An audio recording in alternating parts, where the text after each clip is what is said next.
கட்டுப்படுத்தணும்னு சொல்கிறீங்களா? ஏன் எங்கள் குழந்தைய நாங்கள் கட்டுப்படுத்தணும்? எங்கள் குழந்தை அது ஃப்ரீடமாக வளரட்டும்.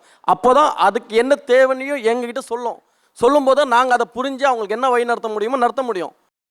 நாங்கள் டெய்லி ஸ்கூல்லேருந்து வந்தவொடனே கேட்குறோம், இன்றைக்கி உன் டீச்சர் என்னப்பா பாடம் நடத்துகிறாங்க, இந்த டீச்சர்னால என்னப்பா நடந்தது, இந்த டீச்சர் ஏதாவது சொன்னாங்களா கேட்கும்போது அந்த பிள்ளைங்க தன மனசு விட்டு சொல்லும்போது அப்போ நாங்கள் ஃப்ரெண்ட்லியாக பேரண்ட்டாக இருக்கனால தான் அந்த பிள்ளைங்க சொல்லுது. சப்போஸ் நாங்கள் ஃப்ரெண்ட்லியாக பேரண்ட்டாக லீடர்ஷிப் பேரண்ட்டாக இருந்தோம்னா அந்த பிள்ளைங்க எங்ககிட்ட பேசாது, பதிலும் சொல்லாது. ஏன் அங்கேயும் லீடராக இருக்காங்க இங்கேயும் லீடராக இருக்காங்க, அப்போ நாங்கள் எங்கே போய் ஒளியுறதுன்னு தேடும். நாங்கள் லீடராக இருக்க விரும்பலை, நாங்கள் பிள்ளைங்களுக்கு தாயா தகப்பனாக இருக்க மட்டுமே போதும். நாங்கள் லீடராக இருக்க விரும்பல. அதே மாதிரி நீங்கள் சொல்கிறீங்களா அந்த மரியாதை, நாங்கள் எல்லா பிள்ளைங்களுக்கும் எங்கள் பிள்ளைங்களுக்கும் பக்கத்து வீட்டு பிள்ளைங்க எல்லாருக்கும் மரியாதை கொடுத்து தான் வளர்க்கணும்.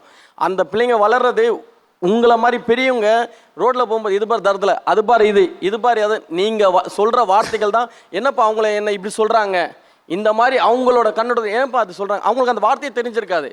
நீங்கள் திணிக்கிறது தான் அவங்களால வந்து பார்த்தீங்கன்னா அது எங்ககிட்ட வந்து கேள்வியாக வருது. அப்போ நாங்கள் விடுப்பா பெரியவங்க ஏதோ சொல்லிட்டு போகிறாங்க இப்படி தான் நாங்கள் சொல்ல முடியும்.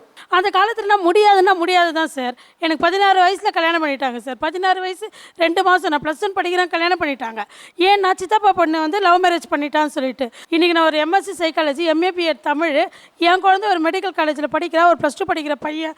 இது எல்லாமே நாங்கள் இந்த பேரண்டிங்கில் பண்ணிட்டு தானே சார் இருக்கோம். இங்கே எப்படி இல்லைன்னு சொல்கிறாங்க, எங்களுக்கு ஒன்றுமே புரியல.